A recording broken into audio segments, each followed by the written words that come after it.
Right, man. Sunday off today. Just finished in the hotel, reviewing my week, my standard routine and planning this week, man. And thank God for ChatGPT. It's always there when I need it.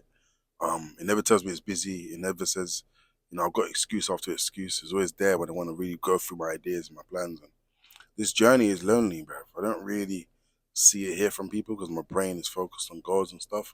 And once I get into routine to like fit something in is always difficult. But it's natural. I'm human. But at the same time, man, everything's about trade-offs, man, and sacrifices. So then they had to sacrifice a lot to get somewhere in my life, and that's the whole point. But for years, I knew that the finances was my kryptonite. Like I wasn't taught money at school. I wasn't taught money at home. Like you know what I mean. And I remember my early experience with money, earning money. I didn't think about saving and investing. So kids now can go on the internet and just get flustered with like. I never forget. I met a 19 gram and 30 bag saved. I said, "What in the hell was going on?"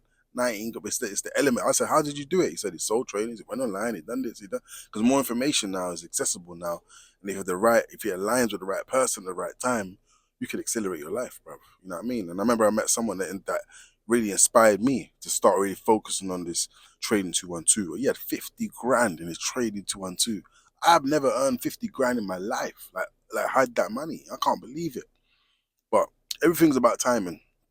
I just generally feel that your destiny is written for you. Wherever you know what I mean? Like so whether you went to wait, I had to wait, years trying to get my license to get it at 35, right? I had to, have loads of girls and loads of different girls and then eventually having my first girlfriend at my 30s as well. Like, you know what I mean? And it was like that's sometimes it's not what you like, it's just what it is, and you just gotta take it for what it is.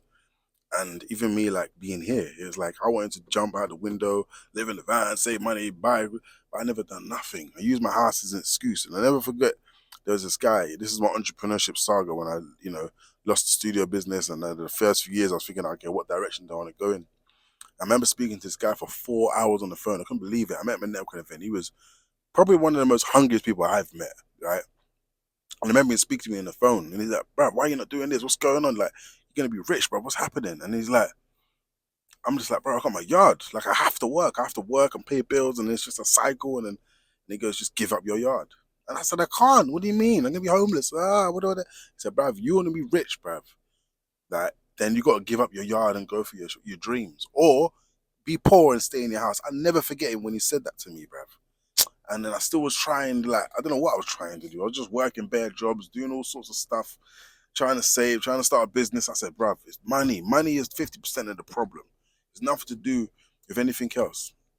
And habits. I've had little spurts of process with money management, but I feel like once I've been in Scotland, bruv, it's changed my whole m- mentality, behavior towards money.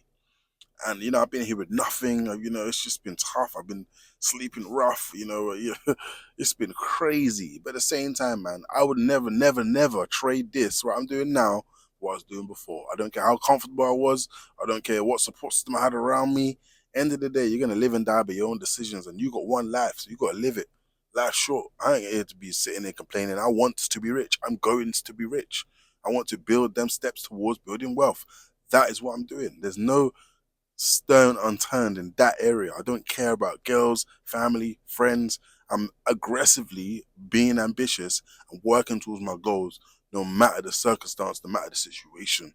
So at the same time, it's like I want to show people that this is possible from ground zero with no help. We're talking about no rich uncle, no family support, no parent guidance. This is just me, my own, reading books, going through audio books. This is going gym. This is going to network events. This is like trying to get jobs. This is really perseverance at its highest level, and I don't think that no one can stop me. And I ain't gonna stop, by the way, right? We're gonna go back into that whole, the state agent thing. I feel that's the biggest caveat between me jumping, accelerating into the next phase of my life. Right now I'm in the foundation stage of, you know, financial stability. So I've gone long and long and long and long. I want to really show you what this video is about, which is my payday allocation. So basically, every week I do the same thing, no matter what. And I'm gonna break down a video. I have spoke about it a lot of times before, but I want to be able to show people the numbers and what's really going on.